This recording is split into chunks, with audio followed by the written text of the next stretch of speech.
Paýtagtyň ýaşaýjylarynyň onlarçasy häkimetler tarapyndan ilaty bökdönşsiz we ýokary tizlikli internet bilen üpçün etmek tagallalary diýilip, ýakynda täzelenen routerlerden eden tamalarynyň çykmandygyna ýary. Bu ýagdaýlar barada Azatlyk radiosynyň habarçysy 15-nji ýanwarda Aşgabatdan maglumat berdi. Soňky bir neçe aýyň dowamyny paýtagtyň etraplarynaky köp gatly jaýlaryň ýaşaýjylarynyň öýlerine çekilen Wi-Fi internet hyzmatlary tapgyrlygyny esasda wagtlaryň kesilip, öňkü internet geçirji simler we routerler aýryldy. Olaryň deregine täze optowolokon atlandyrylýan simler çekdiler we Hataýda öndürilen Türkmen standartlary baş döwlet gurulugy tarapyndan tasdiklenen gaýdylýan routerleri satdylar.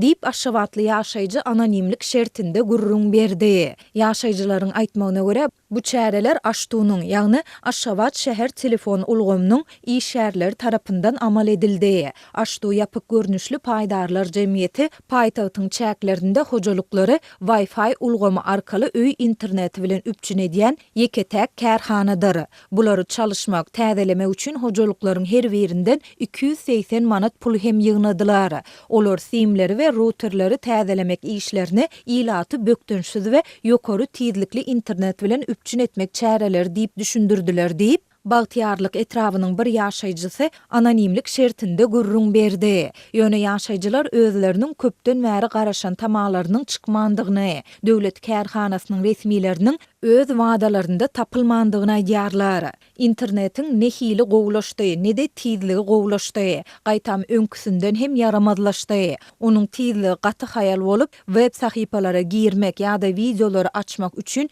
ençeme minut sarp etmeli bolýar diýip Aşgabatly ýaşaýjy anonimlik şertinde beren maglumatynda aýtdy. Üstesine de aradan heniz bir näçe hepde geçmänke routerleriň käbirleriniň içindäki gurallarynyň köýüp hatardan çykmagy bilen bagly wakalar hem ýüze çykýar. Aştunyň ustalary gelip olary söküp alyp gitdiler we bejerip täzeden dakçakdyklaryny aýtdylar. Munyň üçin ilatdan goşmaça pul alınjakdygy ýa alınmajakdygy barada herlikçe hiç zat aýtmadylar. Dip ýakynda routeri hatardan çykan Aşgabatly ýene bir ýaşaýjy anonimlik şertinde aýtdy. Azatlyk ýokarda beýan edilen ýagdaýlar barada tesbir almak üçin Aştunyň resmi web sahypasynda görkezilen telefon belgisine jaň etdi.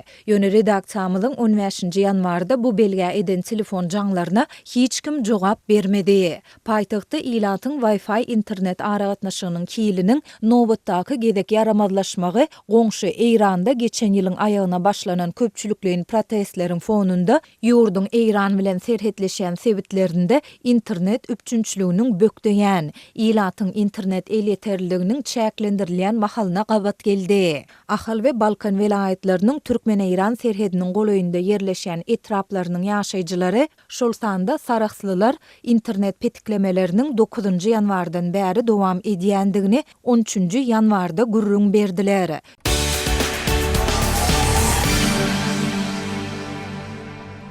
Azatlygyň çeşmesi we habarçysy Türkmenistanyň ýollaryna bolýan ýöne döwlet eýçiligindäki metdugatda habar berilmeýän köçe ýol hadisalarynyň ýene bir maşgalanyň gapysyny ýapanlygyny habar berýär. Bu hadisa Türkmenistanyň düzgün bolan sürüjilere salynýan jerimelerin 300 götermeçenli ýokarlandyrylan wagtynyň ýanyna boldy. Ahallak habarçymynyň anyklamagyna görä 2026-njy ýyla geçip maşgala bolup diň almak üçin bir çagaly er aýal 2-nji ýanwar güni ýerden şahsy ulag bilen Aşgabatdan Türkmenbaş şäherine tarap ýola çykýar. Awada milli diň alys zorlugyna barýan maşgalanyň ähli agzasy 1,5 ýaşyndaky çaga bilen onuň ejesi we kakasy Balkan welaýatynyň Gumdag etrafyndaky gara ýolly helak bolupdyr diýip 10-njy ýanwarda Aşgabatyň Parahat 7 etrapçasynda bolup merhumlaryň 7-sinde görünen ýaşaýjy aýtdy. Helakçylyga uçuran ulagda bir denan we adamsy olaryň 1,5 ýaşyndaky çagasy helak boldy. Aýdylmagyna görä ulag ýokary tizlikde barýan wagtynda Balkan welaýatynyň Gumdag etrawynyň gara ýol böleginde garşydan gelýän ulag bilen pet-pet çakyşypdyr. Garşydan gelen ulagyň sürüjesi hem wepat bolupdyr. Deyip Azatlygyň söhbetdeşi habar berdi. Ýas ýerine Bu vaka şayat bolan adamlaryň aýdan sözleri esasynda edilen gurrunlardan çen tutulsa, ulagdan çykarlan ene tasy eýýäm ýogalan bolsa-da çağı entek direken. Yol hadisasynda şayat bolan, ýöne ady aýdylmaýan adamlaryň tasdiklamagyna görä, geçip barýan ulaglaryň sürüjileriniň köpüsiniň beperwa bolmagy, helakçyligi görüp saklanman, baatlaryny oňşatman geçip gitmekleri, bu ýerde zerur bolan ilkinji kömekleri bermek üçin saklanan az sanly adamy ören lap keçedipdir. Biperway bolmadyk adamlar ulaglaryny hadisanyň bolan ýeriniň deňinde saklap, ulagyň içinde ganany sarktyryp ýatan adamlary ulagdan çykaryp tiz lokmançylyk kömegine jaň etdiler. Ulagyň sürüjisi we anasy jansız bolsa-da 1 ýaşyndaky çagy çabalanyp 1 sagatdan soň jan tapşyrdy.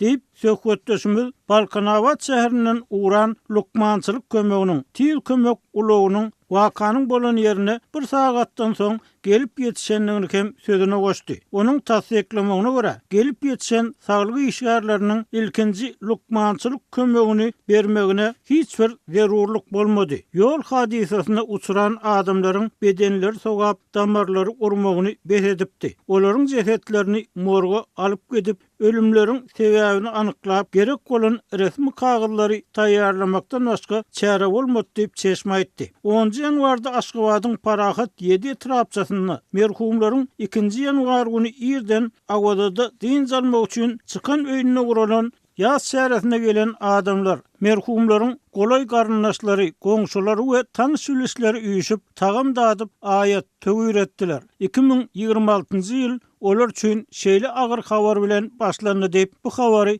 ikinji çeşmek hem tasdik etdi. Türkmençilikde adatça ýaz ýerine kän gurrun edilmeýär we gelen adamlar ýygy ýarasyn. Allah rahmet etsin. Galanlaryna ömür bersin ýaly göňüllük beriji sözler aýdyp ýuwaşlyk bilen dargaýarlar. Yerli synçylaryň käýeriniň pikirine görä, ýurtdaky beýwagt ölümleriň anyk sebäpleri hakynda açyk gurrun edilmezligi, adamlaryň bu mesele baradaky pikirlerini açyk aýdyp medeniýetde çykyş edip bilmezligi öňüne alyp boljak ölüm hadisalarynyň azalmagyna däl, eýsem köpelmegine alyp barýar. Türkmenistan'daki yol hadisalaryny ölýän adamlar barada habarlar diňe garaşsyz neşirlerde, sosial mediada giň jemgyýetçilik üçin el ýeterlerdiler. Emma bu habarlar ýollarda bolýan helakçylykly ýagdaýlary dolum etşörünü göleňine getirmek mümkinçiligini bererden ören daşdy. Häkimetler bu hil habarlary halka, jemgyýetçiligi jikmejik getirmekden, olary habarly etmekden geçen, şeýle habarlary ýurtdan çykarýan adamlar hem ýydarlaýar diýip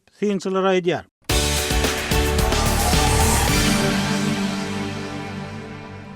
Birleşen Ştatlaryň prezidenti Donald Trump Eýranly protestçilerin cezalandyrylmagynyň toktudylanlygyny aýtdy. Ol bu barada beýleki tarapdaky ören möhüm çeşmelere salgylanyp habar berdi. Ýöne Birleşen Ştatlaryň Tehrana garşy harby hereketleriniň mümkinçiligi saklanýarka ýakyn günde orada dartgynlyk dowam edýär.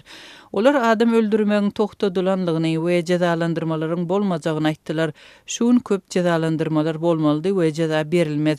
Biz muny anyklarys diýip Trump 14-nji ýanwarda Aktamda jurnalistlere aýtdy. Bize ygtybarly çeşmelerden aýtdylar we men munyň dogrudygyny umyt edýärin diýip Trump belledi. Iranyň häkimetleri 1979-njy ýyldaky Islam rewolýusiýasyndan bäri ruhany häkimetleri üçin iň uly kynçylyklaryň birini döreden hökümete garşy protestlerde ýurdun dürli künjeklerinde köçelere çykan adamlara rehimsiz basyşlary amal aşyrdy. Birleşen Ştatlarda ýerleşýän garaşsyz hukuk gözegçisi Hrana 14-nji ýanwarda tasdiklanan we subut edilen maglumatlaryna görä protestlerde ölenleriň sanynyň 2435 adama ýetenligini, 18000den gowrak adamyň tutsak edilenligini aýtdy. Emma ol we beýleki çeşmeler ölenleriň hakyky sanynyň bir näçesi köp bolmagynyň mümkindigini aýdýarlar.